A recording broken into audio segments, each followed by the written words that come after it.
తెలంగాణలో త్వరలో బీసీ జనగణన ప్రారంభిస్తామని అన్నారు డిప్యూటీ సీఎం మల్లి భట్టు విక్రమార్క. ఇక దేశ రాష్ట్ర సంపద సమానంగా పంచాలి అంటే జనగణన అవసరమని అన్నారు. బీసీ జనగణనకు కావాల్సిన కసరత్తు చేస్తున్నామని చెప్పారు భట్టి. అతి తక్కువగా పంచుతున్నారు. క్యాస్ట్ సెన్సెస్ జరగాలని చెప్పి చాలా స్పష్టంగా చెప్పాడు. బీసీ జనగణన జరగాలి. దాదాపు 50% పైన ఉన్నటువంటి బలహీన వర్గాలకు సంబంధించినటువంటి ప్రజలకు పంచేటువంటి సంపద ఈ దేశంలో కానీ ఈ రాష్ట్రంలో కానీ అతి తక్కువగా పంచుతున్నారు. ఇది కరెక్ట్ కాదు. ప్రజలకు సమానంగా పంచాలి అంటే లెక్క తెలియాలంటే జనగణన జరగాలి అని చెప్పి చాలా స్పష్టంగా చెప్పాడు. తెలంగాణ రాష్ట్రంలో కాంగ్రెస్ పార్టీ వస్తే మొట్టమొదటిగా ఈ రాష్ట్రంలో నుంచి బీసీ జనగణన చేపిస్తామని ఆయన పబ్లిక్ గా అనేక సందర్భాల్లో చెప్పిన మాటని ఈరోజు ఇందిరమ్మ రాజ్యం కాంగ్రెస్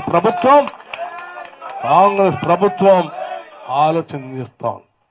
ఎస్, రాహుల్ గాంధీ గారు ఇచ్చిన మాటని నిలబెట్టడం కోసం ఇందిరమ్మ రాజ్యం తప్పనిసరిగా ఈ రాష్ట్రం నుంచి మొదలు పెట్టాలనేటువంటి కార్యక్రమానికి తీసుకోవాల్సిన చర్యల గురించి ఒక కసరత్తు